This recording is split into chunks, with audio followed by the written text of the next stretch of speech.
editor of labor law books published by Madras Book Agency. He was elevated in 2013 as an additional judge of the High Court of Judicature at Madras and became a permanent judge of this court in 2015. We are very happy and honored to have Justice Thiru S. Vaidyanathan with us today. I request you, sir, to please deliver the inaugural address.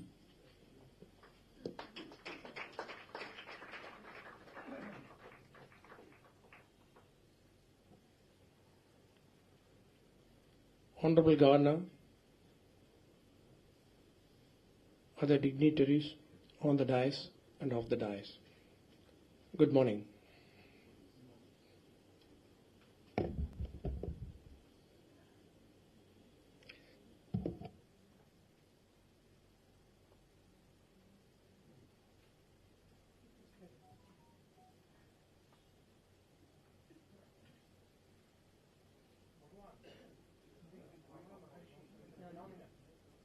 In the history of spirituality, is a multi-dimensional, multi-directional, and many splendid personality, rather impersonality. There are many aspects in Bhagavan Ramana that continue to fascinate us even today. And every aspect is a message to mankind. I would like to highlight a few of them as I feel they are relevant to today's world. One of them is that people belonging to different caste, creed, religion, language and nation are able to relate themselves to him in one way or the other. This has ushered in harmony of all religions and has promoted unity of human race as a whole in a strong and silent way. It is known fact that is complete as a full-blown, self-realized Atmajnani. But what is unknown is, he is also the most complete man. There are many lessons one can learn from his approach to the worldly day-to-day activities. First and foremost is his observance of punctuality. Every activity in his ashramam, even today, is run by the clock. Experiencing such strict punctuality, a Western devotee, a first-time visitor to the ashramam, thought that our entire country was trained to be like that, and punctuality is a hallmark of Indian culture. He never left any work unfinished or half-finished. His aim was perfection, and he always succeeded in this. He was always calm and felt secure about the future. Hence, anxiety, tension, pressure were out of his dictionary. He was never seen to be lazy. He was busy engaging himself in productive activities. Even his sitting in silence was an intense activity.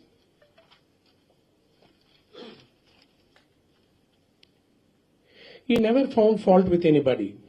On the other hand, he could see one or two good things even in bad people. Once a person called Kandaswamy died, and many devotees talked about his bad deeds.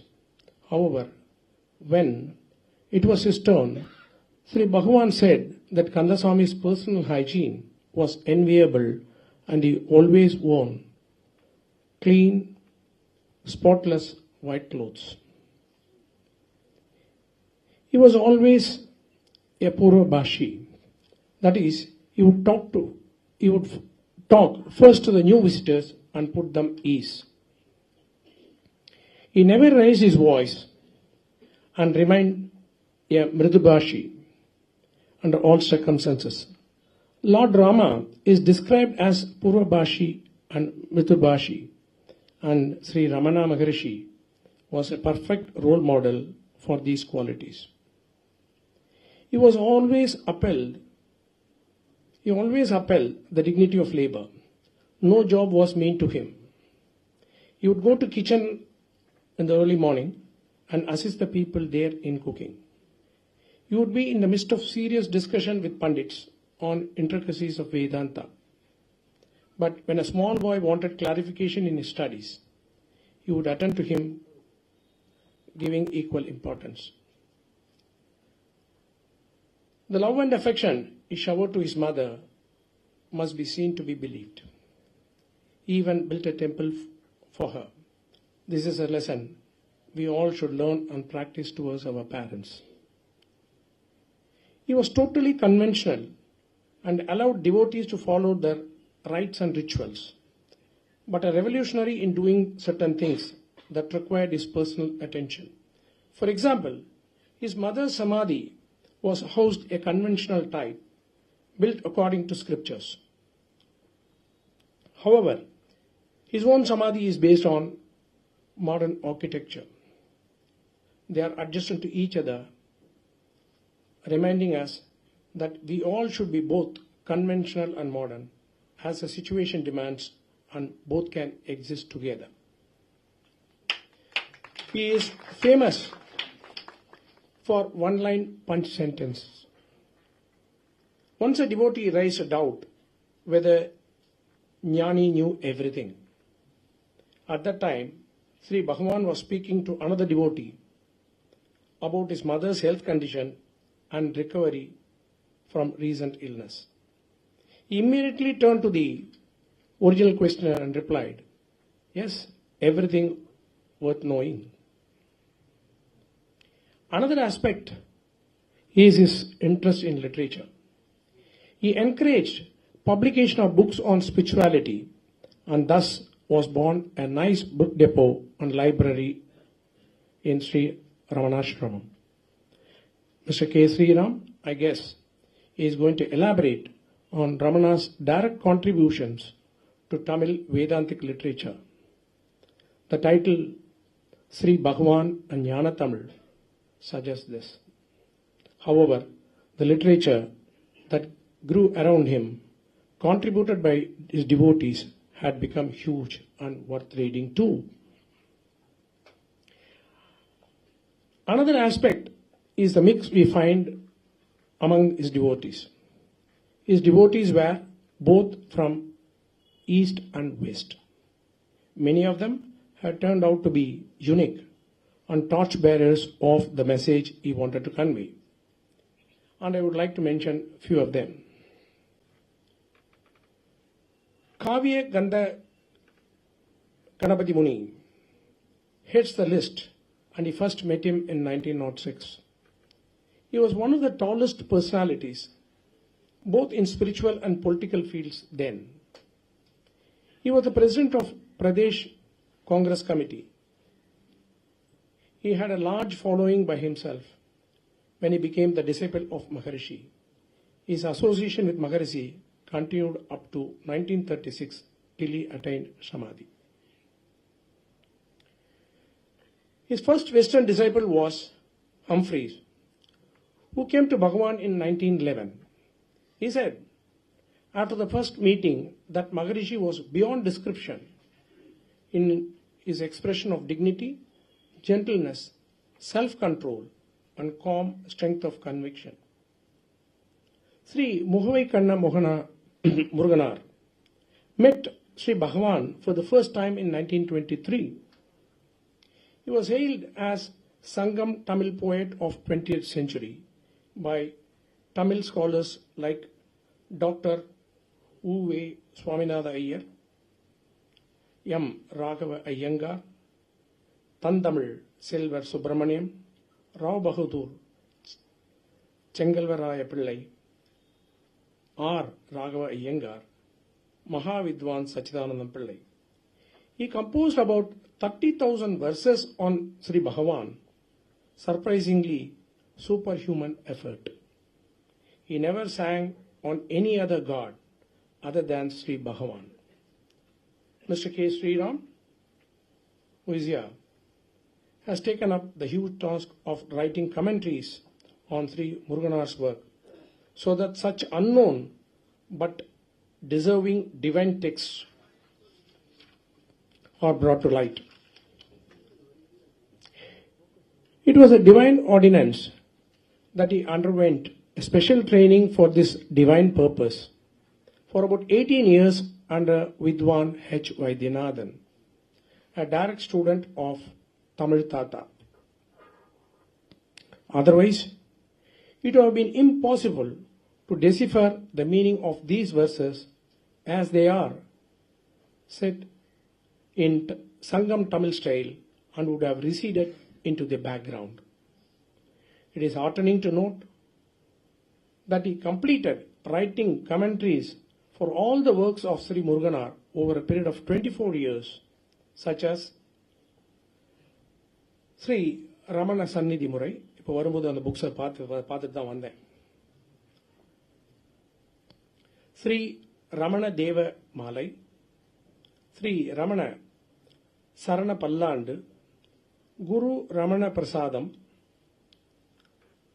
Sri Ramananubudhi, the book that is being released today, except Sri Ramana Jnana Bodham.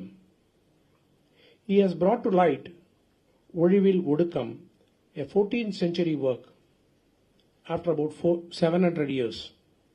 In this context, his efforts to set up a chair in International Institute of Tamil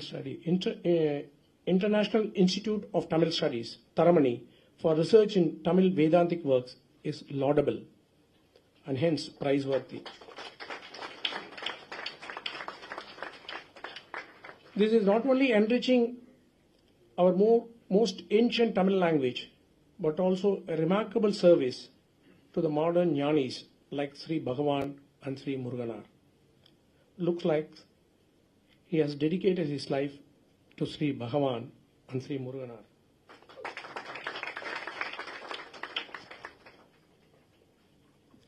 Sri Muruganar's spiritual texts by talks by Manakulla Venkatramaiah, Day by Day with Bhagavan by Devaraja Mudaliar, letters by Nagamma, commentaries by Kannamma, contribution from Paul Brunton, Major Chadwick, Cohen, Arthur Osborne and others form huge chunk in Ramana's literature.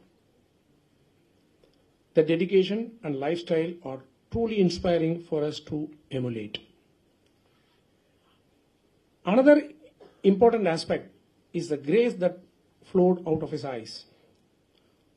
Those who would connect their eyes with his eyes, like Professor Krishnamurti, uniformly declared that they forget the body consciousness and were transported to sublime heights of human existence. Sri Muruganar has sung several thousand verses on the power of his eyes. His compassion to animals and birds was another aspect which motivates us to raise our voice in support of voiceless. Maybe it is difficult to practice his primary teaching, self-inquiry, but it is quite within our capacity and capability to put into practice his other qualities like punctuality that has been mentioned earlier. And that will form the real part of the tributes, and we can and should pay to Bhagavan Sri Ramana, befitting his stature as the Loga Mahaguru on the occasion of his 143rd Jayanti celebrations. I feel proud to be part of these celebrations, and it is his grace I could speak on some of the aspects of Sri Bhagavan, a true son of this country who made Bharat proud by his holy presence. Thank you very much.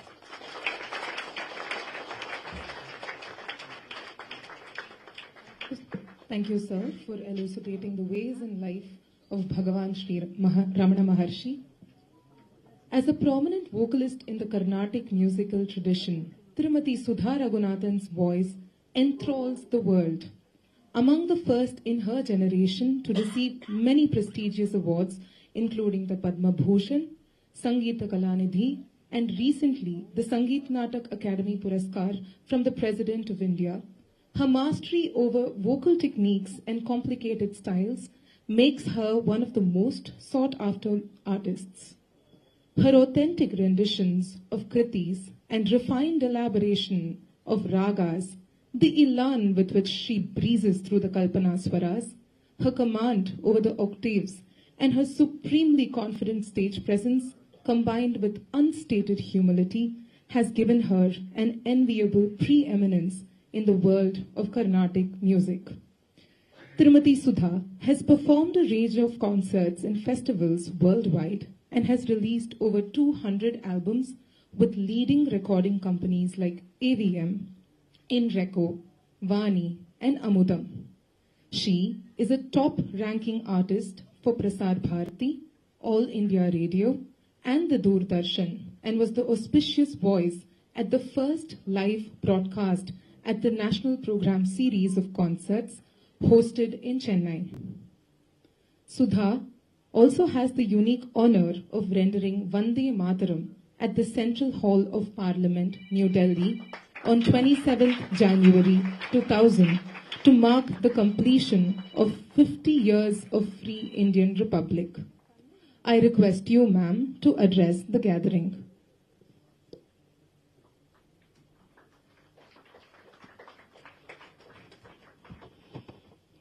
Vanakkam to everyone present here. The respected Honorable Governor of Tamil Nadu, Thiru Ravi, the Honorable Justice Thiru Vaidyanathan, Dr. K.S. Babai, and the hero of today, Ramana's devotee, Thiru Sriram,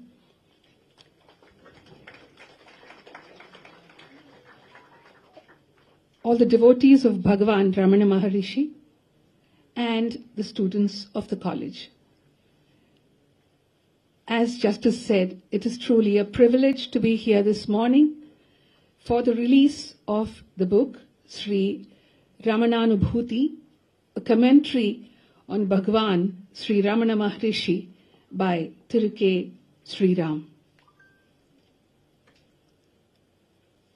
First I thought, who am I to talk about the teachings of Bhagavan? They are so profound, and how blessed are we to be his devotees, to be able to absorb all that he has prophesied and popularized and propagated. But in my own right, I feel obligated to say a few words that I have personally felt when I read a few books on Bhagavan Ramana.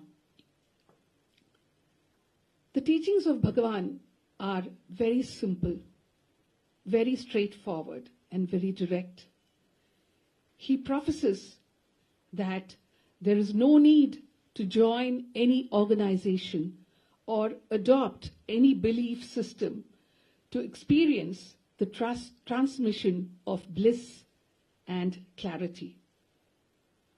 He just leads us towards our innermost self, and that, he says, is the unchanging reality underlying all that exists.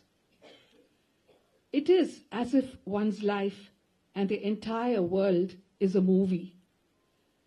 Bhagavan's practice of asking, "Who am I?" allows one to find real happiness through the realization that one is the screen itself and not the projected movie. And after that, what happens? The beautiful journey of self-discovery happens all by itself. His teachings continue to radiate peace and self-awareness to the global community of spirituality seekers, obviously spiritual seekers. One quote of Bhagavan that struck me very much is, "Realization is not acquisition of anything new, nor is it a new faculty. It is only removal of all camouflage. How much more profound can this get? I've had the privilege of singing for the album Arunachala Ramana with music composed by Sri L. Krishnan. It was truly a surreal experience as I learnt the kritis and rendered them. There was a total sense of peace, calm, and stillness. And sometimes I felt so connected with the lyrics that I could feel the presence of Bhagwan somewhere there. The author of this book that is to be released today, Thiru Sri Ram, has over 5 decades of experience in the Sri Ramana philosophy that is considered to be the ultimate in Advaita Vedanta. What a rich experience, I must say. Deeply influenced by Bhagwan's teachings, Sri Ram had his faith restored in Vedanta, and this conviction has motivated him to teach and spread these Vedantic values since 1993. This has also led him in founding 15 Ramana Maharishi centers of sanctity in and around Chennai. That truly requires an applause. He has also written 28 books on the topic, and we heard Justice elaborating all the names of the books. This has happened since 2013. Post his retirement, he has devoted his life fully for Vedantic study and research. The latest release, Sri Ramananubhuti, is another educative offering from him, and I'm sure this will definitely be a tool to enlighten all of us about the philosophies he so strongly stands by. We wish him all the best.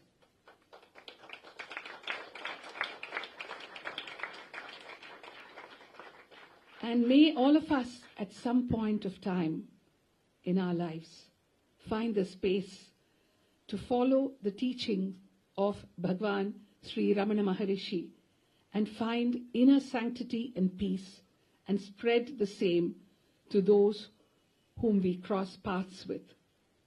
As told in our scriptures, the world is one large family, Vasudhaiva Kutumbakam.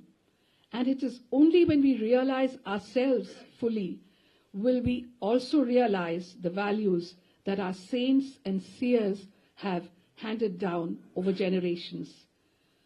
We ourselves then will become harbingers of change to bring all of us together through the path of silence and ensure peace and harmony prevails in this world.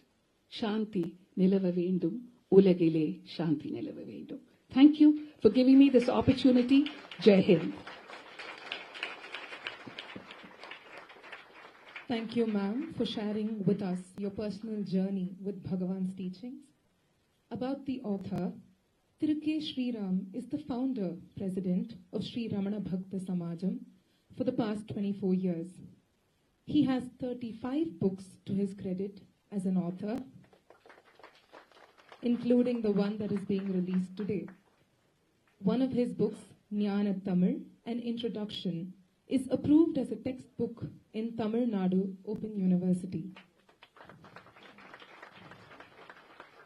He established a chair for research for Tamil Vedantic literature, that is Jnana Tamil, in the International Institute of Tamil Studies, Taramani, Chennai. He studied Vedantic literature in Tamil under the tutelage of Vidwan H. Vaidyanathan, a direct student of Tamil Tata Dr. Uve Swaminatha Iyer, for about 18 years. He is the academics in charge for Jnana Tamil short-term certificate course offered by Tamil Nadu Open University. about the book to be released today, Sri Ramananubhuti. Mugavai Kanna Muruganar, the poet laureate in Sri Ramana Samrajya, composed about 30,000 verses on Bhagavan Sri Ramana Maharshi. These verses can be classified into 3 categories. First, those works steeped in devotion or bhakti. The second set of works that bring out his teachings, jnanam. And the third that explains the experiential knowledge of the self that Sri Muruganar enjoyed by the grace of Bhagavan Sri Ramana Maharshi. This is Anubhavam or experience. Sri Ramananubhuti falls under the third category, which is his experience of the self. It is said that those who talk about the self have not seen or experienced it, whereas those who have seen or experienced the self will never talk about it. Once one experiences it, they get immersed in that bliss and will not be able to speak. In contrast to the general saying, the speciality of Sri Ramananubhuti is that Sri Muruganar has not only expressed the self, but also has been reduced and also has been able to reduce it into words in esoteric, chaste, Sangam Tamil style. The text has been divided into 2 major parts. The first one is Aruliyal, that is, grace that took hold of the author, and the second part, Anubhavayiyal, or experience, that is, the author's experiences. Another speciality is Varth, praising the Lord, and Tirupalland, praying for the Lord's long life. Both these sections are trendsetters that future poets will emulate. It is very difficult to understand the meanings of the verses as they are set in tough Tamil in Sangam style. Tirukesh Sriram has done well to present a commentary of this divine outpouring in a simple, lucid, direct, and easily understandable language so that such rare but a must-read work are appreciated by average bhaktas like us with the minimum knowledge that they normally possess in the Tamil language. Om Shri Ramanarpana Mastu. I request Tirukesh Sriram, President, Sri Ramana Bhakta Samajam, to elucidate the link between Sri Ramana Maharshi and Jnana Tamil.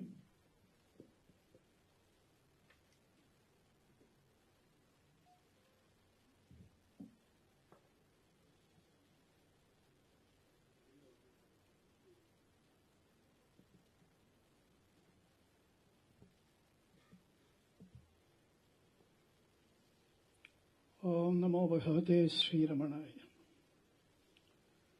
Apara Satchit Sughavari Rase Yasyor Mimatram Bhuvanam Samastam Guhahitam Tam Ramanam Kabiram Chinta Vihinam Hridi Chintayami Om Arunachala Siva Om Arunachala Siva Om Arunachala Siva Arunachala Arunachala Arunachala Ekamaksharam Hriti Nirantaram Bhasate Swayam Likyate Katam Sakshat Sarveswaranagya Bhagavan Ramana Maharshiyalukku Namaskaram. எனக்கு உடலை தந்த அன்னைக்கு நமஸ்காரம். எனக்கு உயிரை தந்த தந்தைக்கு நமஸ்காரம். எனக்கு முகவரியை தந்த தமிழ் அன்னைக்கு நமஸ்காரம். ரமண மகரிஷிகள் என்றாலே எல்லாருக்கும் தெய்வ பிறவி, ஆன்மநேய செல்வர், அருணை சிவமே மனித உடல் போர்த்து நம்மிடையே வாழ்ந்தவர். இப்படித்தான் நாம் நினைக்கிறோம். எனக்கு பகவான் ஒரு புதிய கோணத்திலே ஒரு தரிசனம் அளித்தார். அதை இன்றைக்கு உங்களோடு பகிர்ந்து கொள்ள வேண்டும் என்று ஆசைப்படுகிறேன். சர்வேஸ்வரனை பற்றியே என்ன சொல்லியிருக்கேன்னா, தமிழே சொரூபமாக இருப்பவர், தமிழிலே பேசியவர், மதுரையம்பதியிலே விறகு வெட்டியாக சாதாரண மனிதராக 64 திருவிளையாடலை புரிந்தவர். அதற்கு நேர் இந்த மோஸ்ட் ஆப்போசிட், இந்த எக்ஸ்ட்ரீம், மாபெரும் பண்டிதர்களாகிய சங்கத்தமிழ் புலவர்களோடு இணைந்து தமிழ் சங்கத்தை நிறுவி முதற் சங்கத்திற்கு தலைமை தாங்கி நடத்தியவர். எனக்கு என்ன தோணிட்டுன்னா, இப்படி தமிழ் மேல இவ்வளவு பற்று வச்சவர் சர்வேஸ்வரன். அவரே மனித உடல் போட்டு நம்மிடையே வந்த பொழுது அந்த தமிழ் அன்னைக்கு நாம் ஏதாவது செய்ய வேண்டும் என்று நினைத்திருப்பார் அல்லவா. அவர் தமிழ் தாய்க்கு பணிபுரிய வேண்டும் என்ற ஒரு எண்ணம் அவருக்கு இருந்திருக்கும் அல்லவா. இந்த நிலையில ஒரு ஆராய்ச்சியை மேற்கொண்ட பொழுது இவருக்கு முதலில் கம்பீரம் சேஷையருடைய தூண்டுதலினாலே பிறந்தது விசார சங்கிரகம். அடுத்து சிவபிரகாசம் பிள்ளை அவர்கள் வேண்டுதலின் பேரில் நான் யார் என்னும் அருண்மொழி தொகுப்பை அவர் அருளினார். பிறகு ஆதிசங்கர பகவத்பாதருடைய விவேக சூடாமணி, திருக்கு திருஷ்ய விவேகம் இவற்றை தமிழிலே மொழிபெயர்த்திருக்கிறார். எவ்வளவு பேருக்கு தெரியும் ரமண மகரிஷிகள் விவேக சூடாமணி மொழிபெயர்த்திருக்கார் என்பது? என்னை பொறுத்தவரை எனக்கு என்ன தோணித்து, சாட்சா சர்வேஸ்வரன் ஆதிசங்கர பகவத்பாதராக வந்து சமஸ்கிருத மொழியிலே விவேக சூடாமணி அருளினார். அவரே தமிழ் நாட்டிலே பிறந்த பொழுது, ரமண மகரிஷியாக வந்த பொழுது தமிழ்த்தாயின் மீது பற்றினாலே அதே ஈஸ்வரனை மறுபடியும் அதே தமிழில, என்னை பொறுத்த வரைக்கும் இரண்டுமே ஒரிஜினல். ஒன்னு சமஸ்கிருதத்துக்கு ஒரிஜினல், இன்னொன்னு தமிழுக்கு ஒரிஜினல். இப்படி தோணியது. பிறகு அக்ஷர மணமாலை அடியவர்களுடைய வேண்டுகோளின்படி பொதுவாக என்ன சொல்வார்கள், 4 வேதங்கள். 5வது வேதம் மகாபாரதம் வடமொழிக்கு. தமிழ் மொழியில வேதம் என்றால் எழுதுண்டமறை, உத்தர வேதம், அதாவது வேதத்துக்கு பின்னால் வந்த ஒரு வேதம் என்று புகழப்படுகின்ற திருக்குறள். 7வது, மொத்தம் 7 இருக்கணும், 7 மலை, 7 வர்ணம், 7 இப்படி இருக்கு இல்லையா. அப்ப 7வது ஒன்று வச்சுக்கணும்னா அதற்கு முழு முழு முழு தகுதியும் பெற்றது அக்ஷரமணமாக. அதுல பக்தி வெள்ளம், உணர்ச்சி பெருக்கு, அதுல ஞானத்தை பிழிந்து பிழிந்து கொடுத்திருக்கிறார். பிறகு அப்பளப்பாட்டு, மதுரை பக்கம் போன சோத்து பாட்டு, குழம்பு பாட்டு, இப்படி எல்லாம் சொல்வார்கள். பகவானுக்கு நம்ம ஏன் அப்பளப்பாட்டு எழுதக்கூடாதுன்னு தோணித்து அதனால் பிறந்தது அப்பளப்பாட்டு. முழுக்க முழுக்க ஞானத்தை பேசுவது, டோட்டல் ஸ்டீப்ட் இன் நாலேஜ், அதுவும் நாலேஜ் ஆஃப் செல்ஃப். அப்புறம் உபதேச உந்தியார். உந்தியார் பாடுவது தமிழ் இலக்கிய மரபு. இன்ஃபேக்ட் 14 சைவ சித்தாந்த சாத்திரங்களே முதலில் தோன்றிய சைவ சித்தாந்த சாத்திரம் திருவுந்தியார் நடையில தான் இருக்கு. அதனால அதுக்கு பேரே திருவுந்தியார் தான்.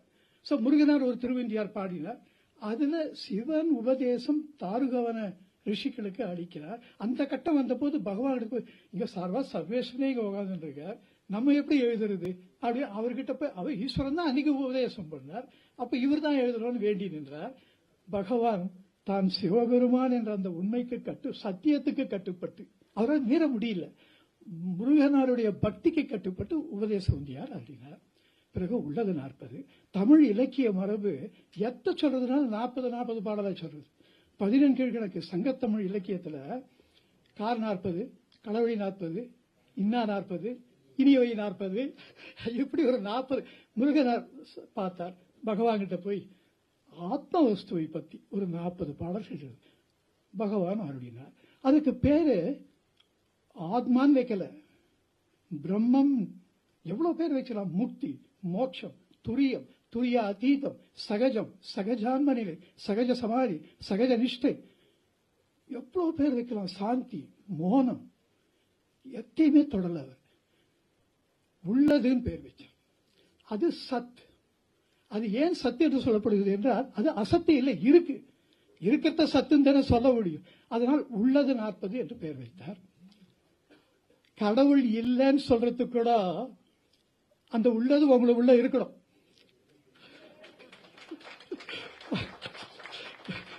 உண்மை நிலை அப்படித்தான் இருக்கு. ஆகவே உள்ளது 40 பகவான் அருளியது. பின்பு ஆன்மவித்தை கீர்த்தனம். கோபாலகிருஷ்ண பாரதியார் நந்தனார் சரித்திரத்தில் பாடும்போது, ஐயே மெத்த கடினம் உமதடிமை, ஐயே மெத்த கடினம். முருகனார் பார்த்தா ஆன்மவித்தை ரொம்ப சுலபம் இல்லையா, இத்த போய் கஷ்டம் எப்படி சொல்லுவா அப்படின்ட்டு இவர் ஆரம்பித்தார். பல்லவி, ஐயே அதி சுலபம் ஆன்மவித்தை, ஐயே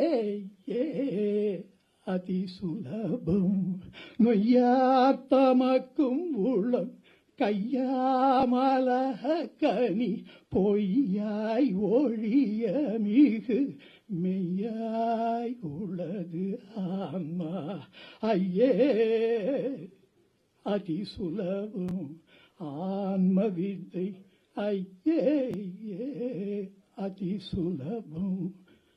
சுதாஜி வச்சுட்டு நம்ம பகவான் கொடுக்கிற துணிவு, பகவான் அவ்வளவு ஒரு அசட்டு தைரியம் கொடுக்கிறார். வாயை திறக்க கூடாது. சோ நொய்யா மிக மிக இழிந்தவர்கள், அந்த கடை நிலையில இருப்பவர்கள் கூட கையாமலகத்தின் உள்ளங்கை நெல்லிக்கனி போல அதுவே பொய்ன்னு சொல்லலாமா? அது எப்படி பொய்ன்னு சொல்ல முடியும்? பொய்யாய் ஒழிய மிக மெய்யாய் உள்ளது ஆன்மா. மிக மிக பிரத்யட்சமா கான்கிரீட்டா ஆத்மா இருக்கு அப்படின்றார் பகவான். முருகனார் சரணங்கள் அனுபவ பல்லவி அனுபவி பண்ணார். சரணங்களை பகவான் கிட்ட போய் யாச்சித்தார். அவரும் 5 சரணங்கள் அருளினார். இங்கதான் எனக்கு ஒரு வேண்டுகோள் சுதாஜி அவர்களிடத்தில். என்ன பெரிய பரம்பரை.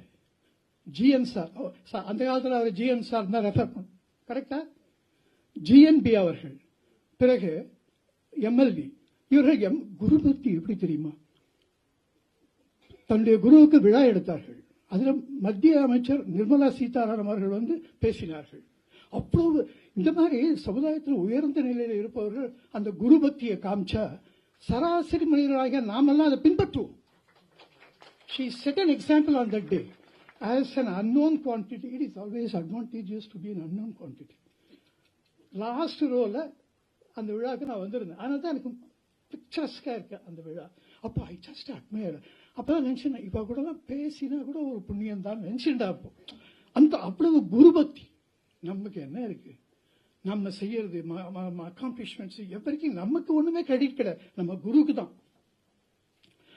ஜிஎன் சார் வந்து என்ன பண்ணுவார், அவருடைய வழிமுறைகளை கொஞ்சம் அவர் ஞாபகப்படுத்துறேன். ராதா துக்கடா பண்ணா கூட புதுமையா பண்ணுவார். ராதா சமயதா கிருஷ்ணன் எக்கச்சக்கமா ரிக்வஸ்ட் அதுக்கு வந்துட்டே இருக்கும். அது ஒரு பீக்கில் போகும், டக்குன்னு தூக்கிட்டு உடனே திக்கு தெரியாத காட்டு எழுதுவார். எல்லாரும் ராமதாஸ் மறந்துடுவா, திக்கு தெரியாத காட்டில பிடிச்சிப்பாங்க. அப்படி என்னுடைய வேண்டுகோள், எப்படி குறை ஒன்றுமில்லை மறைமூர்த்தி கண்ணா என்ற மூதறிஞர் ராஜாஜியுடைய பாடல் காலத்தில் அழிக்க முடியாத ஒரு இசை ஓவியமாக எம்எஸ் அம்மாவினால வந்தது. அப்படி இந்த ஆன்மீகத்தை கீர்த்தனம் ஆல்ரெடி ஸ்பிரிச்சுவல் வேர்ல்ட்ல it is an immortal song. அதை சுதாஜி அவர்கள் எடுத்துக்கணும், அந்த பாடலை முழுமையா பாடணும், அவருக்கே உரித்தான புதுமைகள் எல்லாம் அதுல புகுத்தணும். நிறைய 5 சரணத்தை 5 ராகத்துல பாடணும். நம்மளையெல்லாம் அப்படியே அந்த ரமண லோகத்துக்கு ஆய்ச்சின்னு போயிடும். காலத்தினால் அழிக்க முடியாத ஒரு இம்மார்டல் படம் இசை உலகத்திலேயும் அப்படி ஆனோம். நீங்க டெக்ஸ்ட் லிரிக் நான் அனுப்பிச்சுடுறேன். நீங்க வந்து என்ன பண்ணணும், ஈஸியா புரியும். when you get stuck up here and there, நான் எதுக்கு இருக்கேன்? சந்தோஷம். this is a service we are doing to music world. அப்படிப்பட்ட ஒரு மிகுந்த பெருமை வாய்ந்தது. இப்படியெல்லாம் ரமண மகர்ஷியுடைய அந்த பெருமைகளை பேசினோம். இந்த ரமண மகர்ஷியுடைய இந்த ஞானப்பாடலினாலே தான் எனக்கு ஞானத்தமிழிலே ஒரு ஆர்வம் தோன்றியது. இவெல்லாம் சொல்லிட்டா திருப்பி நானே சொல்லிட்டீங்கன்னா நல்லா இருக்காது. இருக்கை அமைத்தது யூனிவர்சிட்டிக்கு. Now my dream is to take this Vedantic knowledge to the universities. அது நிகழ்ந்தது, அது பகவானுடைய அருள் தான். தமிழ்நாடு ஓபன் யூனிவர்சிட்டியில பாடத்திட்டமாக வகுக்கப்பட்டு இதுல என்ன சொல்லிக் கொடுக்கிறோம்னா, தெய்வபக்தி தேசபக்தி. தெய்வபக்தி தனிமனித வாழ்வை பண்படுத்தும், தேசபக்தி சமுதாய வாழ்வை பண்படுத்தும். இந்த இரண்டும் நம்முடைய அகக்கண்கள். இந்த புறக்கண்கள் இருந்து பிரயோஜனமே இல்லை. இந்த அகக்கண்கள் இல்லைன்னா வாழ்க்கையில் அர்த்தமே இல்லை. இது நமக்கு இதைத்தான் நான் ஞான தமிழ் வகுப்பு நமக்கு சொல்லிக் கொடுக்கிறோம். மீண்டும் மீண்டும் நாம் இருக்கும் நாடு நமதென்பதறிந்தோம், இது நமக்கே உரிமையாம் என்பதறிந்தோம். பெற்ற தாய் மகாகவி எப்படிலாம் சொல்லியிருக்கார். பெற்ற தாய், இது வேற ஒருத்தர். பிறந்த பொன்னாடும் நத்தவ வானினும் நனி சிறந்தனவே. பெற்ற தாயும் நாம் பிறந்த இந்த பொன்னாடும் நல்தவ வானம், சொர்க்கம், வானலோகம், அதை விட மதிப்பிற்குரியவை. தாய் நாட்டை மறக்கலாமா? தாய் நாடு நமது உயிர், இந்த தேசம் நமது உயிர். ஒரே ஒரு சின்ன எக்ஸாம்பிள், ஸ்ரீலங்கா பாருங்க, கண்ணெதிர ஒருத்தர் அன்பே சிவம்ரா, காஸ்ட் ரீச் எல்லாத்தையும் மறந்துடுங்க. ஒருத்தர் அன்பே சிவம்ரா, ஒருத்தர் புத்தர் அஹிம்சைன்றா, 2 பேரும் 40 வருஷம் சண்டை போட்டுக்கிட்டு. With result the nation was destroyed. கண்ணெதிர பார்க்கிறோம். அந்த நிலைமை நமது நாட்டுக்கு என்றைக்கும், இன்றைக்கல்ல என்றைக்கும் வரக்கூடாது. அனைத்து பிரிவினரும் ஒன்றாக இணைந்து, நீ உங்க மதத்தை வழிபட்டுங்க, யார் வானான்றா? எங்க மதத்தை வழிபடுறதுக்கு எங்களுக்கு உரிமையை கொடுங்க. அதில் என்ன? அதுதான் இந்த பாரத கலாச்சாரம். இந்த கலாச்சாரத்தை நாம் இழக்கக்கூடாது. இதைத்தான் ஞானத்தமிழ் நமக்கு வலியுறுத்துகின்றது என்று சொல்லி நான் எவ்வளவோ பொன்னாட்களை என்னுடைய வாழ்க்கையில பார்த்திருக்கிறேன். என்னுடைய ஆசிரியர் வித்வான் வைத்தியநாதன் அவர்களோடு நான் கத்தால இருந்து 5:30 மணிக்கு போயிடுவேன், 6-7 மணிக்கு வருவேன். டெய்லி 18 வருஷத்துக்கு. ஒவ்வொரு நாளும் என் வாழ்க்கையிலே போனாள், மறக்கவே முடியாது. இதெல்லாம் அவர் போட்ட பிச்சை. அப்படி இந்த ஞான தமிழில் எனக்கு ஆர்வத்தை உண்டாக்கியவர் H.V. Sir, H. Vaidyanathan sir. அதை மேன்மேலும் பெருக்கியவர் முருகனார் சுவாமிகள், ரமண மகரிஷிகள். இந்த பொன்னாட்கள் வரிசையிலே இன்றைய நாள் என்னால் மறக்க முடியாத ஒரு பொன்னாள், ஒரு நன்னாள். முருகனார் சொல்லுகிறார், இன்னபிற வார்த்தால் எடுத்தெடுத்து நின் திருமுன் நின்னியல்பு யான் இசைக்க நேர்ந்ததும் என் பாக்கியமே. இன்னபிற வார்த்தால் இப்படியெல்லாம் உள்ளதன எடுத்தெடுத்து நின் திருமுன், உங்களுடைய திருமுன் சின்னதானத்துல எடுத்தெடுத்து உள்ளதன சொன்னா உபதேசம் சொன்னா அப்பள பாட்டு, இப்படி எடுத்தெடுத்து நின் திருமுன் நின்னியல்பு யான் இசைக்க நேர்ந்ததும் என் உங்களுடைய இயல்பு பெருமைகளை இசைக்க நேர்ந்தது என்னுடைய பாக்கியம் என்று சொல்லி இந்த பாரதி சொன்னார், தேமதுர தமிழோசை உலகவேலாம் பரவும் வகை செய்தல் வேண்டும் என்றார் மகாகவி. அதேதான் நானும் சொல்றேன். தேமதுர ஞான தமிழோசை உலகவேலாம் பரவும் வகை செய்தல் வேண்டும். பிரம்மம் ஒக்கட்டி பர, எவ்வளவு பெரிய ஒரு ஃபேமஸ் மியூசிக். இதுல என்ன அர்த்தம்? பிரம்மம் ஒக்கட்டி, ஒன்றே ஒன்றுதான். வேதம் கோஷிக்கின்றது, ஏகமேவ அத்வதீயம் பிரம்மா, இரண்டற்றதாகிய ஒரு பொருள் பிரம்மம் ஏக வஸ்துவாக பிரகாசிக்கின்றது. அதுதான் ஆன்ம வித்தை கீர்த்தனமும் சொல்றது. அதை தான் சுதாஜி அவர்கள் எடுத்துக்கிட்டோம். நானும் ரிக்வெஸ்ட் பண்றேன். இப்படியெல்லாம் இன்றைக்கு ரமண மகர்ஷி பெருமைகளை பற்றி, ஞானத்தமிழை பற்றி இப்படியெல்லாம் உங்களிடையே பேசியதிலே இந்த ஞானத்தமிழுக்கு உங்களால் இயன்ற உதவிகளை செய்ய வேண்டும் என்று கேட்டுக்கொண்டு, அகம் த நியோஸ்மி, நான் இன்றைக்கு தன்யனானேன். அகம் த நியோஸ்மி, அகம் த நியோஸ்மி, அகம் த நியோசி என்று சொல்லி அமைகிறேன். நன்றி, நமஸ்காரம்.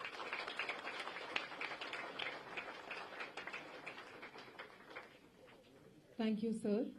It would be a befitting gesture if Thiru K. Sriram's contributions to Thai Tamil are recognized, and it is our humble request to the Honorable Governor to consider this. We are extremely elated to have with us the Honorable Governor of Tamil Nadu, Thiru Ravindra Narayan Ravi. Born at Patna in Bihar, he did his Masters in Physics in 1974. After a brief stint in journalism, he joined the Indian Police Service in 1976 and was allotted to the Kerala cadre. While serving in the Central Bureau of Investigation, the CBI, he led several anti-corruption crusades against organized criminal gangs, including the mining mafias in the country.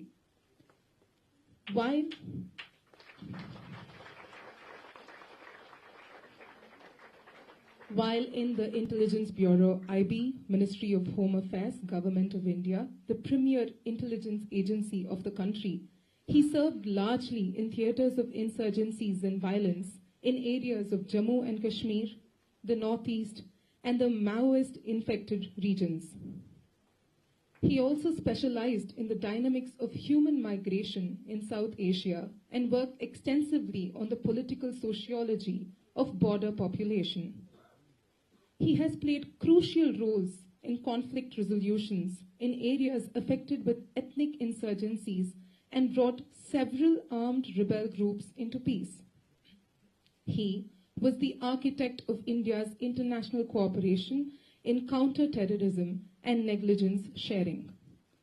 After retirement from government service in 2012, he wrote regular columns in national dailies. He was appointed as the chairman of Joint Intelligence Committee in the Prime Minister's office, where, as the head of the intelligence community, he coordinated and guided the agencies to meet the national security needs of the country. He was appointed as the center's interlocutor for the Naga peace talks in August 2014. Within a short time, he could achieve a paradigm shift in the peace process by bringing the issue from abroad to the land and its people, and made it truly inclusive by making the genuine stakeholders integral to it. Soon, all the rebel armed groups signed agreements for settlement of 7 decades-old separatist insurgency within the Indian Union and the ambit of the constitutions of India, which could usher peace in Nagaland and the rest of the Northeast. He was appointed as Deputy National Security Advisor in October 2018. He served as the Governor of Nagaland from 2019 until 2021. He has been appointed as the Governor of Tamil Nadu by the Honorable President of India and assumed office as the 26th Governor of Tamil Nadu in September 2021. I request the Honorable Governor to release the book Sri Ramananubhuti. The first copy will be received by Thiru Justice S. Vaidyanathan. Subsequent copies will be received by all the dignitaries on the dais and off the dais.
I request the Honorable Governor to please deliver the Chief Guest Address.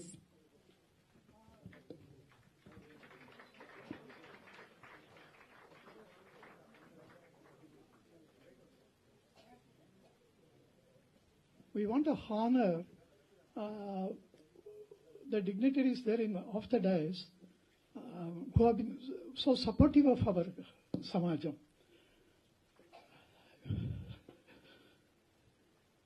Mr. C. Manishankar, he was former Additional Advocate General.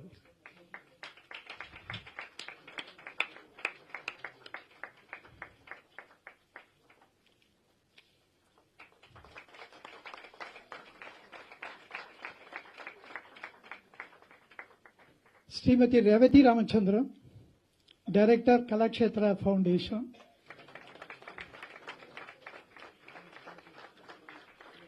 She has been our friend. She herself and Sri Ramachandran are our friends for the past about 30 years.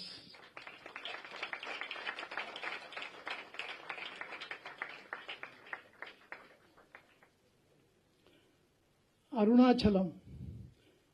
His father has been a great devotee of Ramana Maharishi, and he gives us good support, lot of support.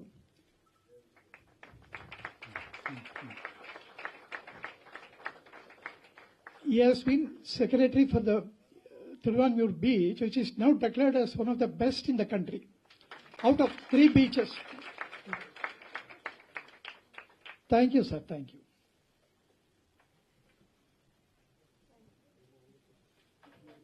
Thank you, sir.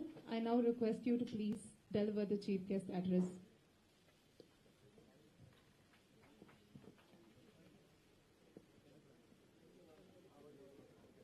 Honorable Justice Thiru S. Vaidyanathan,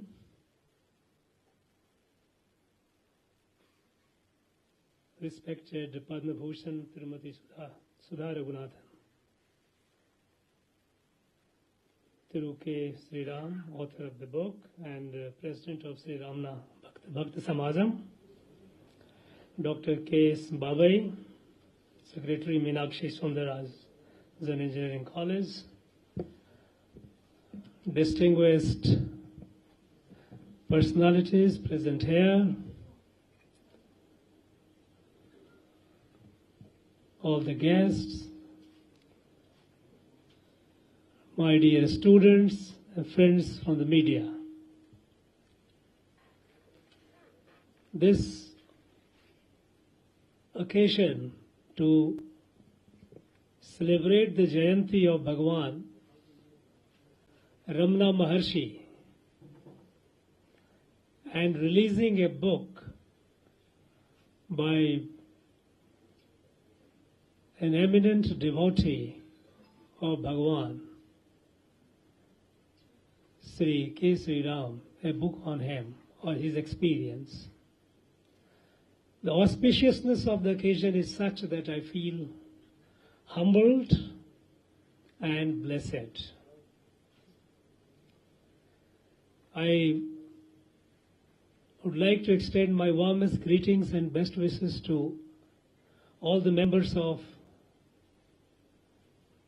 Bhagwan Sri Ramana Bhakta Samajam for carrying on the message, the teachings of the great soul that manifested itself at a very critical time in the history of India.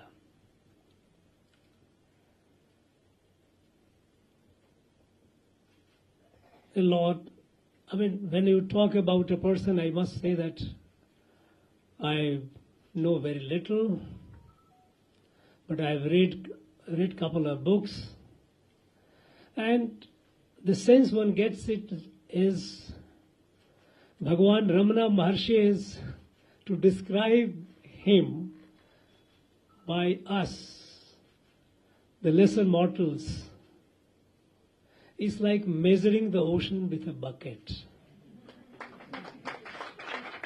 We try to interpret, try to understand, try to express with our own limitations.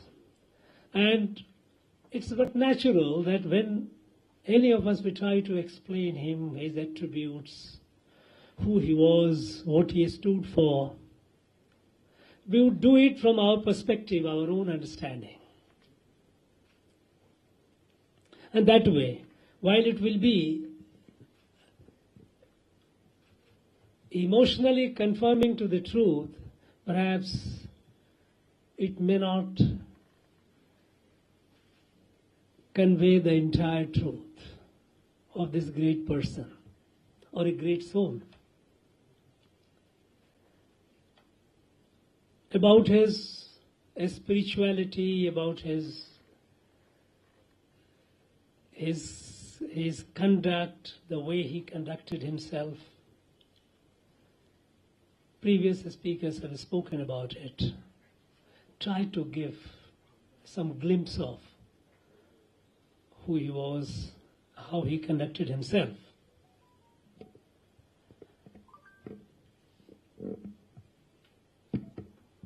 I was listening to Thiru Sri Ram. He mentioned about Desa Bhakti and Daiva Bhakti. In the true tradition of Bharat, our country, the two are inseparable.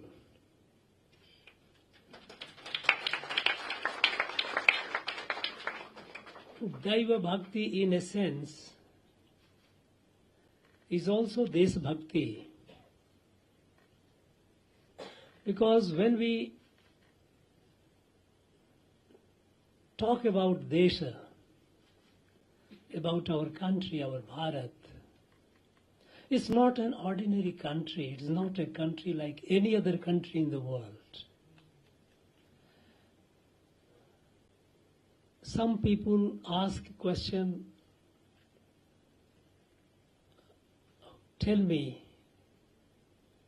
who was the ruler who ruled this country, the entire country, at any point of time?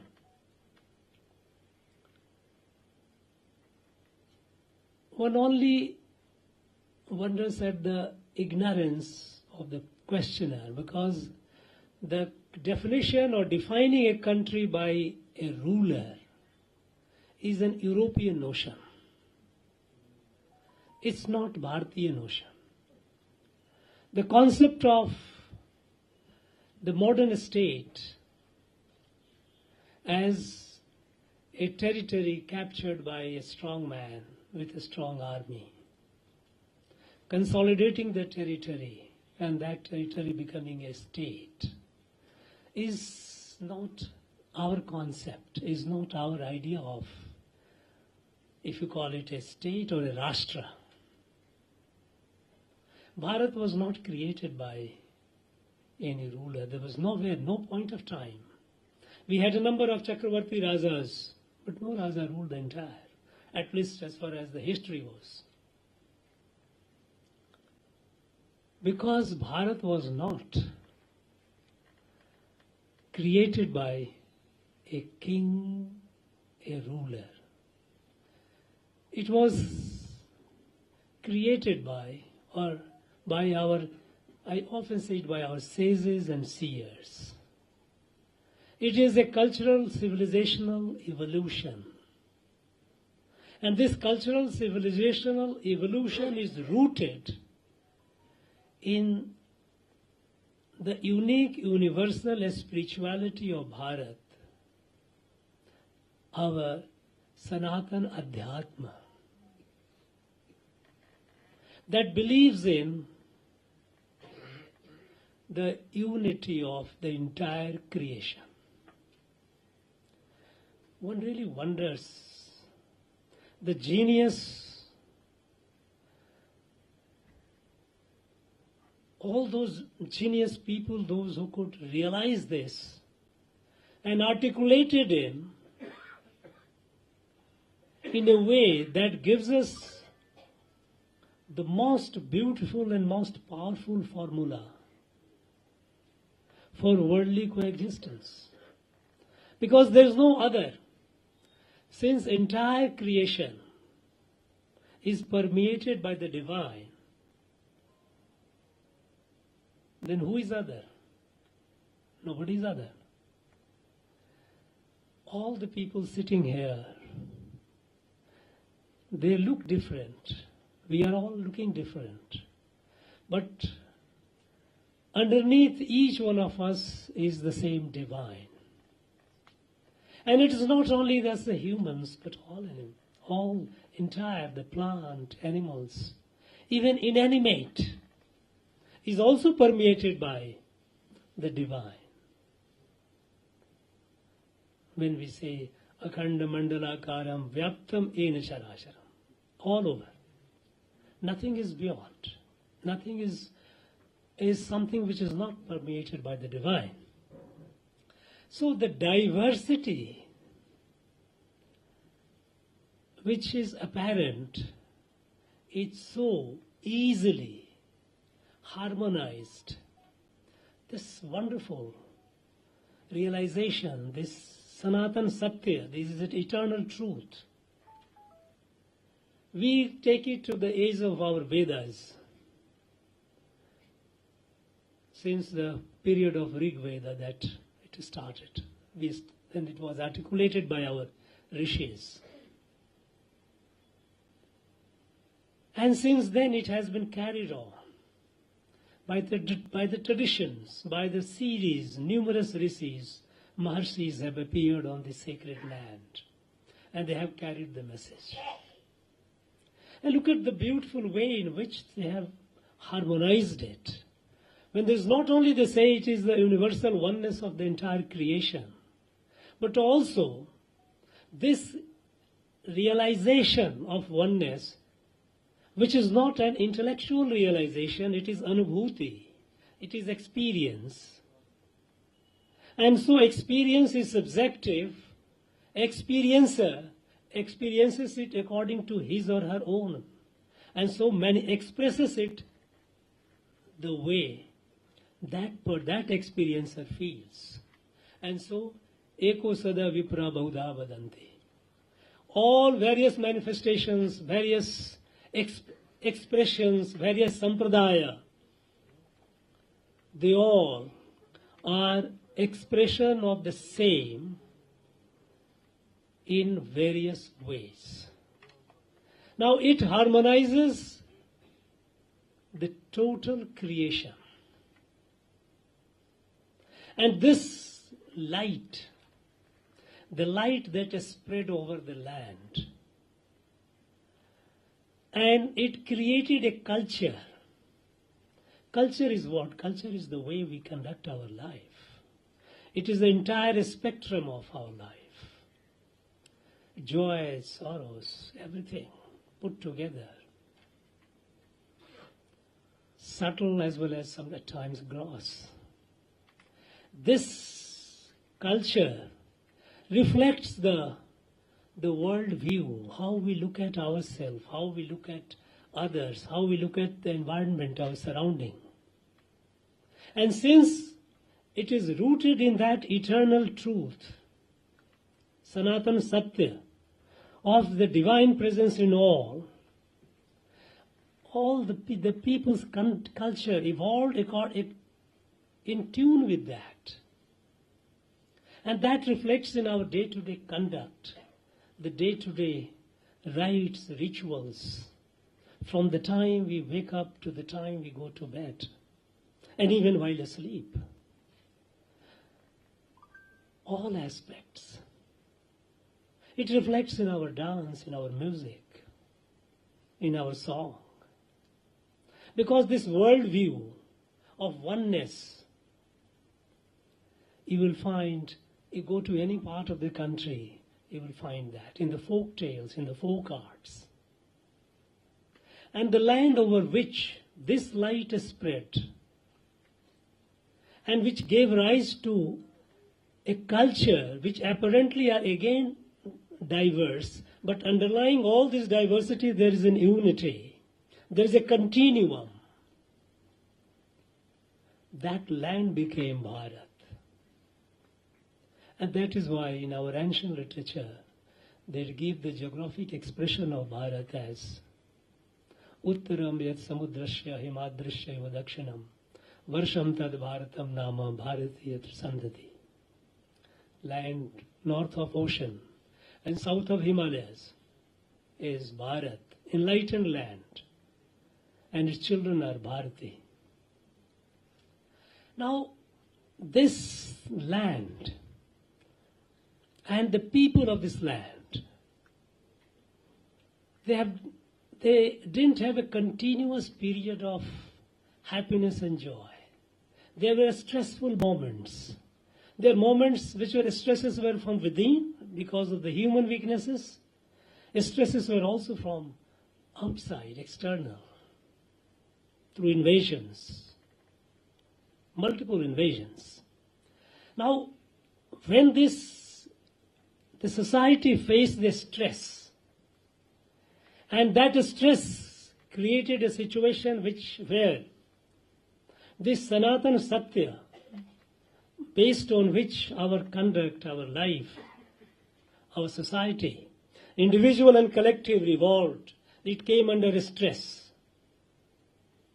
Then the divine manifested to correct it. We all know in Bhagavad Gita when Bhagavan Krishna says, Yada yada hi dharmasya glanir bhavati bharata abhyutanam adharmasya tadatmanam srijamyam. It happened to create the balance when rise of a dharma and down of dharma. Dharma, by the way, English language has done a lot of damage. We try to put dharma as a religion. This is very unfair, and I have to keep repeating it. Why don't we use the word dharma? Why do we have to use when we write in English religion? Similarly, I hear a lot of talking about Vedantic philosophy. I have a serious problem. Philosophy is an European, Western concept. It's based on logic, intellectual. Naisa tarikena matirapaneya, our Kathopanishad says. You cannot get the essence through logic. And that is why there is a fundamental difference between Eastern and Western epistemology. Bharatiya epistemology, Gyan Paddhati, intellectual, intellect, buddhi is important, but it's not sovereign. Buddhi has to be coupled with anubhuti. Anubhuti is not something which one experiences through logic. It has to be experienced. And that is why that's why we have been in our tradition, in our language, it is called darshan. It is not called philosophy. So it is darshan. Vedanta is a darshan. This, whenever the society, the life, the dharma based on this darshan declined, it came under stress, the great people, the great soul, the divine appeared and corrected. And when we look at the time of Bhagwan Ramana Maharshi, that time was also something similar. The society was under stress. Why did he have to appear? I think a question that comes to, that used to come at some point of time to my mind, that why do such souls appear from time to time? Okay, I read it. Dharmasya glanir bhavati bharata. So what was that dharma which was facing the glani at the time when Maharshi Bhagwan Ramana Maharshi appeared? He manifested. That was a very, very critical time. That was the time when this Bharat was facing existential crisis, existential threat by the instruments of colonial power.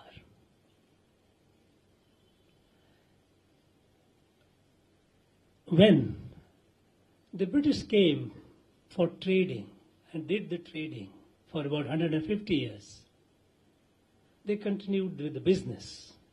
But when the middle of 18th century, they started capturing territories and colonizing,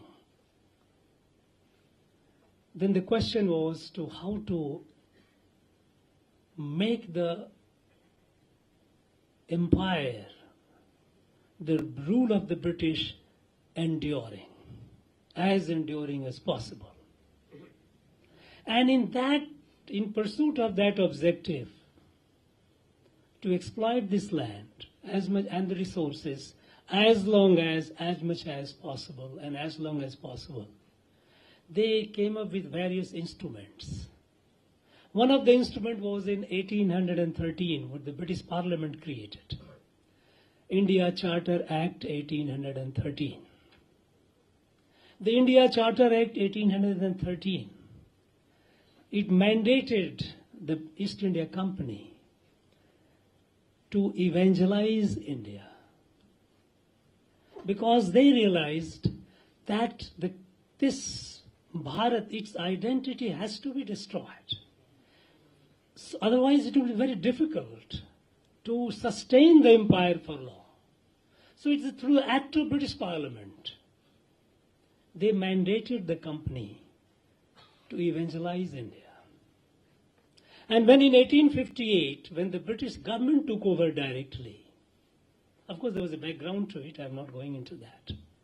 1858, when they took over directly, at the time, the British Prime Minister, Henry Templeton, he gave an account in the British Parliament. Why was the British government taking over the control of administration of Bharat, India? There, while explaining, because we know that after 1857, 1858, they took over. Until then, it was the company which was ruling. When, in his speech, he giving reasons for taking over, he comes down to the obligation cast on by the Act of British Parliament of 1813. He says, we are conscious of it. And I would like to assure the House that we will continue with evangelization, because it is not only an obligation cast on us by the Act of Parliament, but it is also our necessity to ensure that our empire is enduring. And then, once the British government took over, they further added the host of missionaries that started coming to evangelize this country, all over the country. The soul of this country, the Bharat, was under stress. It was in that background that we had a number of great souls appearing. Ramakrishna Paramhans had appeared in Bengal, who eventually gave birth to Swami Vivekananda. But by the time Swami Ramakrishna Paramhans was in his autumn of his life, evening, we found divine incarnating here, manifesting in Bhagwan Ramana Maharshi. It was a divine design to save the soul of Bharat. And a thing that we often miss is when the national freedom movement that began and it continued, it was not just for the political freedom of this country. In 1931, 26th of January, when in the Lahore Declaration, Mahatma Gandhi had drafted the resolution, there he mentions that the first time the demand was made for Purna Swaraj, total independence. Until then it was home rule. The Purna Swaraj demand was because the resolution reads, the British ruined this country politically, economically, but culturally and spiritually. They have ruined this country's culture and spirituality, which is the soul, the sense of Swattva, sense of selfhood of Bharat. And it was by a design. And unfortunately, after the British left, we were happy with political freedom. And we start building the country through its economic activities, industrialization and all various measures. But this cultural and spiritual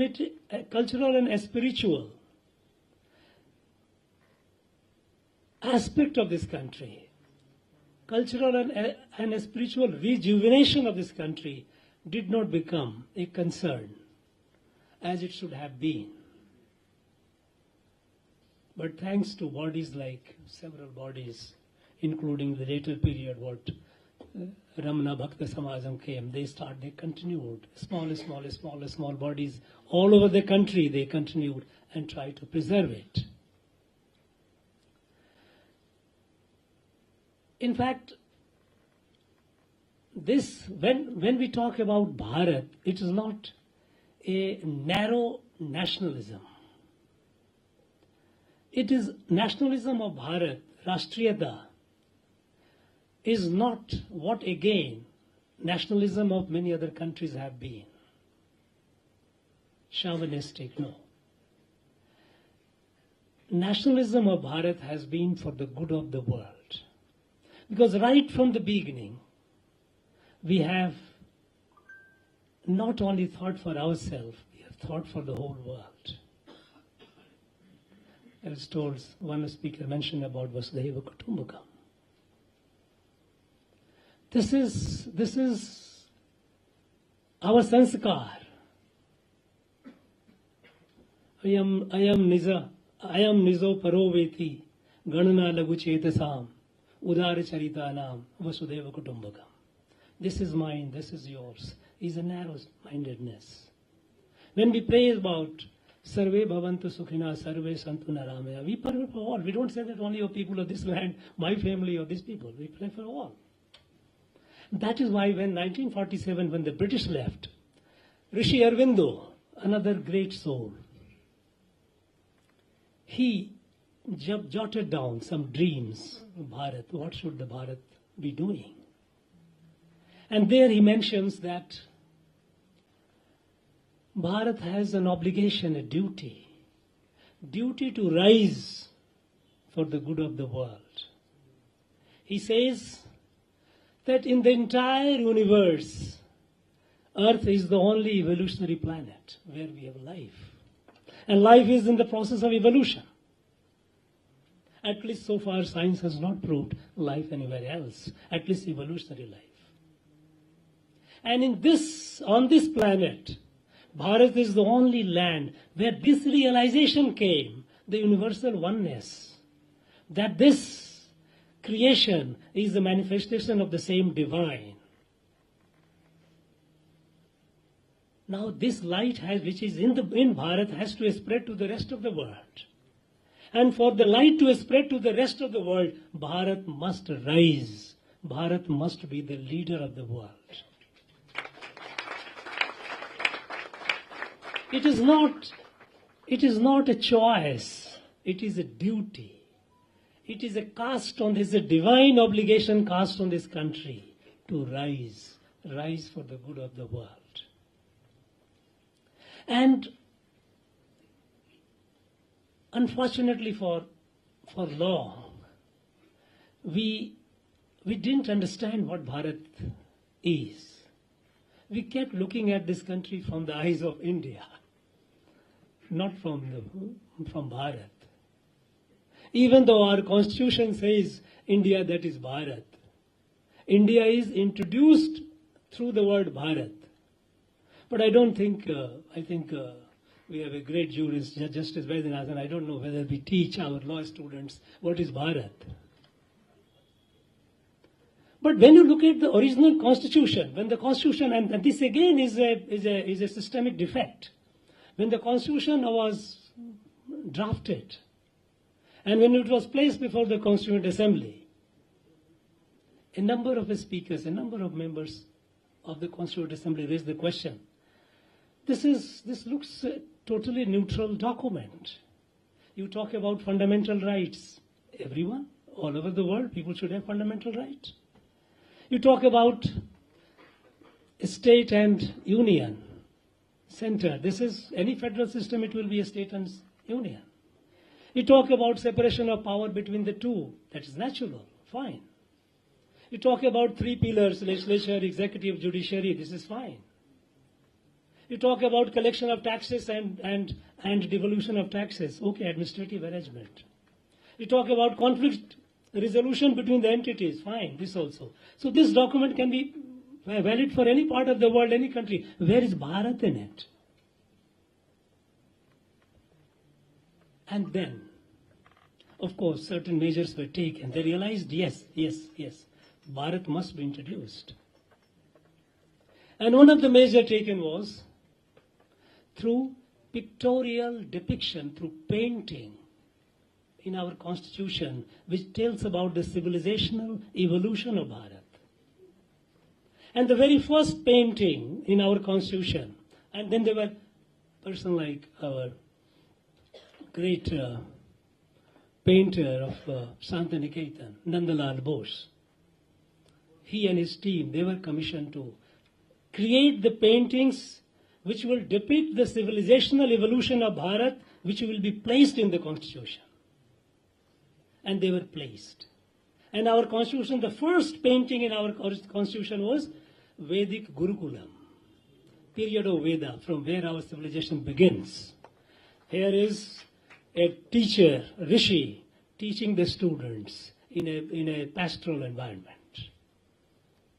It moves on. When it talks to fundamental right, what is fundamental right? What are fundamental rights? Right to equality, right to life, right to liberty. This is nothing but Ramarajya. So the painting before part 3 of the constitution, fundamental right was Sri Rama's Pattabhisekam, when he came back. Now our constitution is full of all these paintings.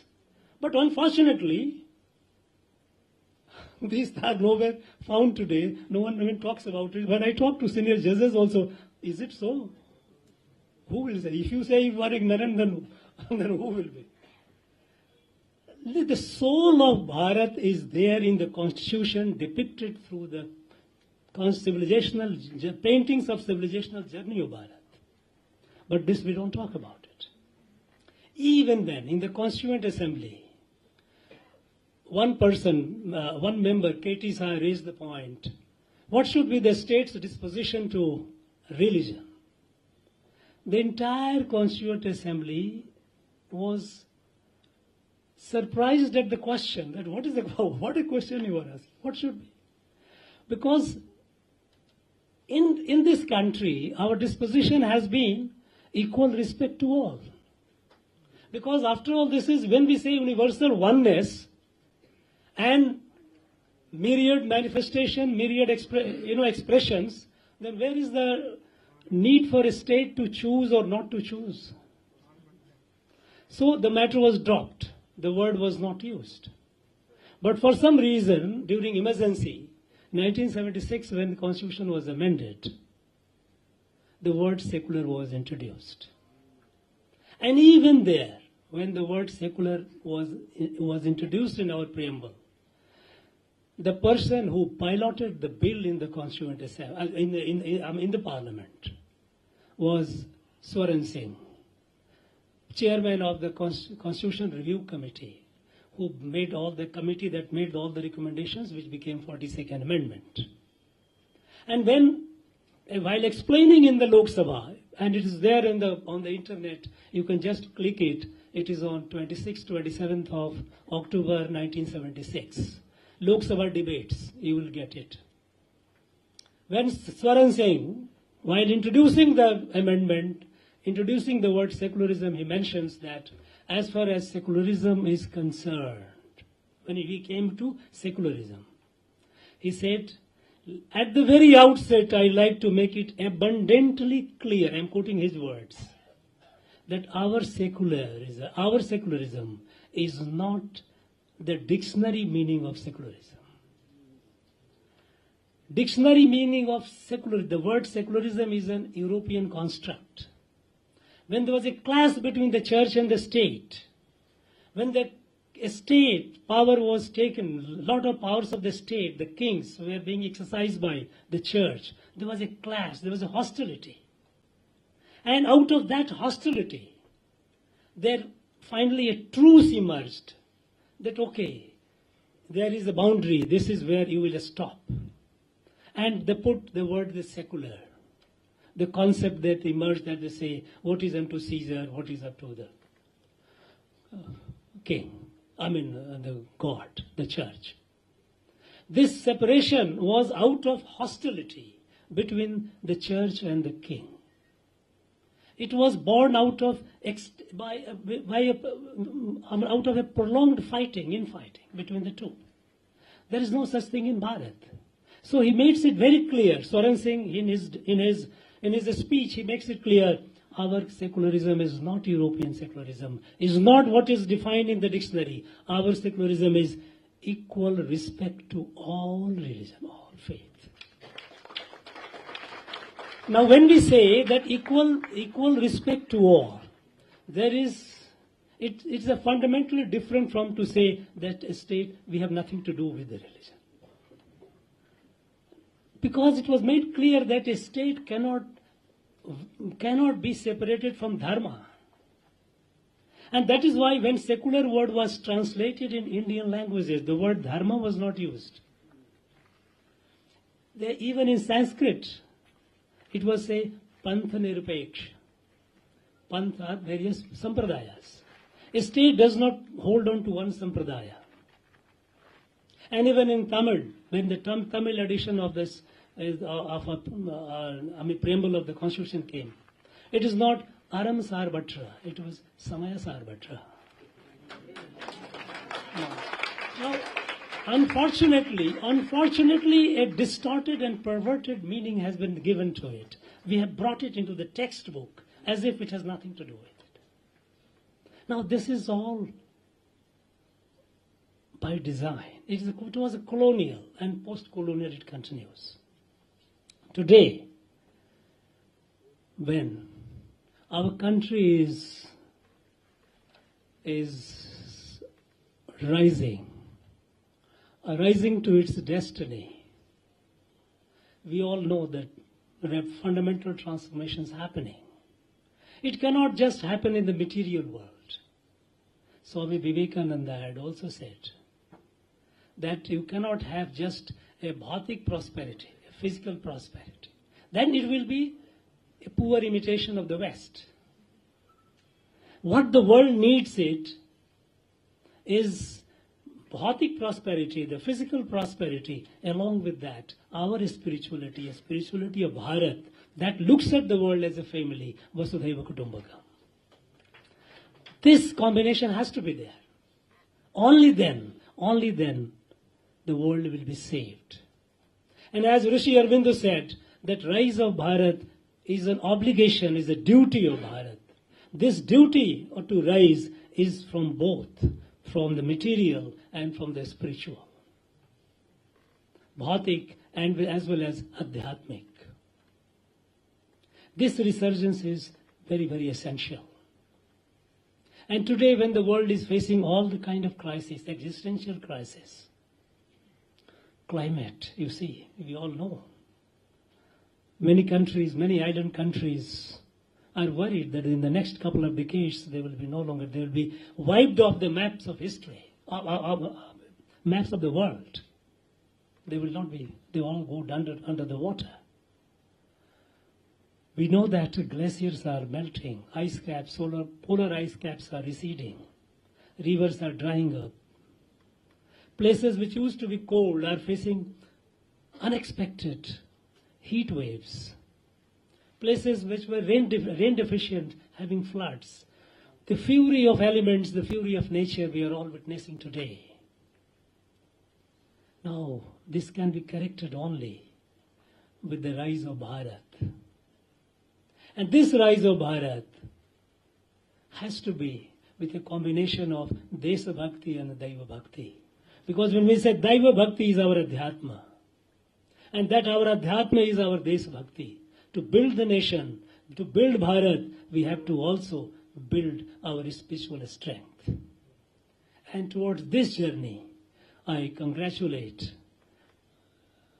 Sri Bhagwan Ramana Bhakta Samajam, its members, Sri Ramji, who have been doing excellent work. I wish all of you the very best. You have a very important responsibility in building this country in the next 25 years of Amrit Kal. By the time 2047, our country celebrates centenary of independence, we must be the leader of the world. And there you will say what you have contributed towards making it so.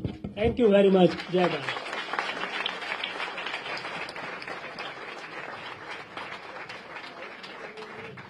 I think he richly deserves a standing ovation.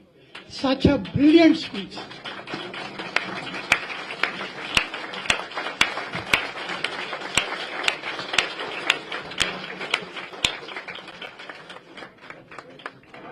Thank you so much, sir, for reiterating our collective purpose as Bharatiya people and as devotees of Bhagwan Ramana Maharshi. I request Thiru A.R. Chandrasekhar to deliver a word of thanks. Honorable Governor of Tamil Nadu, esteemed speakers, distinguished guests, and my dear devotees and students, we are very happy that today Bhagwan Ramana Maharshi's Jayanti and release of the commentary on Muruganar, Sri Ramana Anubhuti.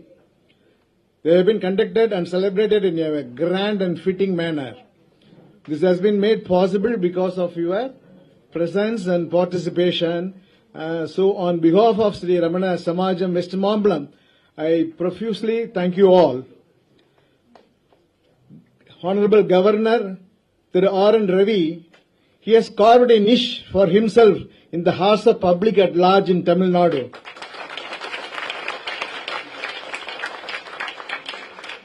Relentlessly, he has been fostering nationalism and spiritualism in Tamil Nadu. He is the man who tamed the fearsome insurgents in Nagaland, and this local divisive force are no match for him. In a recent meeting, he stated that spirituality cannot be delinked from Tirukkural. We rejoiced. It expressed our sentiments and feelings. We are deeply indebted to him for gracing this occasion and acting as chief guest. He traced the history of our religion, culture, and glorified our Bharat Mata. We are all so much enlightened and happy over that. And then Mr. Justice Vaidyanathan, he eloquently delivered a lecture about the relevance of Sri Ramana Maharshi and his teachings. Thank you, sirs, for enlightening the audience. You have made a very reverential tribute on this occasion. Thank you so much. And we all know Padma Bhushan Sudha Raghunathan as a great Carnatic vocalist and music composer. But today we witnessed her as in a different role, as a seasoned speaker and scholar, well versed in Ramana's philosophy. In fact, she narrated her musical experience in singing Ramana's prayers and hymns. And thank you, madam. About, Muruganar, he has once said, "Vaalthuvade en vaalvu." My life is to praise Bhagavan Ramana. So in the same lines, Sri Sriramji's mission is to keep on writing commentaries on Muruganar's work so that it reaches all the people. It's all written in a very simple and lucid style. So the purpose of the publication of all these books is so that you should buy and browse it at your leisure and enrich yourself. Even if you cannot read it because it is difficulty, please, it doesn't matter. You buy and keep it in your puja room because it will certainly work. We consider that is the power of holy books. We keep Ramayana and Bharata like that. Ramananubhuti must be kept in our pujas. Okay? Then, one more request as appealed by Sriramji. Please enroll yourself for the certificate course in Tamil Nadu Open University for Jnana Tamil. There is no age limit and the fee is also very nominal. It will definitely enrich you with spiritual wisdom, culture and Tamil literature. And coming to Meenakshi Sundararajan College, they have been opening their doors always open for all our functions. We are deeply beholden to Madam Babai and Madam Lakshmi for their patronage. See, as you may be aware, in our Samajam, we have been conducting online satsang on daily basis for the last 3 years, ever since this COVID environment, COVID lockdown was introduced. We have been conducting and it is still continuing. Credit goes to our treasurer Ravi Shankar and his family for doing this tireless job. Give him a big hand for that. I should also make a special mention about our secretary Vaidyanathan, MK Vaidyanathan, who in spite of his advanced age and health issues, he has marked his presence today. And lastly, about your overwhelming response, you are all devotees. You view this occasion as a blessing and God's gift. So I think it will be too formal to thank you. I end up by saying, Namo Ramanaya, Namo Ramanaya, Namo Ramanaya.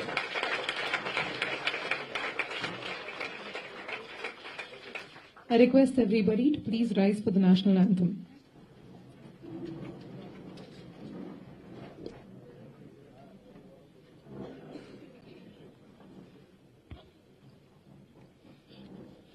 जनगण मन अधिनायक जय हे भारत भाग्य विधाता पंजाब सिंध गुजरात मराठा द्राविड उत्कल बंगा विंध्य हिमाचल यमुना गंगा उत्कल जलधि तरंगा तब शुभ नामे जाहे तब शुभ आशीष माहे गाहे तव जय गाथा जनगण मंगलदायक जय हे भारत भाग्य विधाता जय हे जय हे जय हे जय जय जय जय हे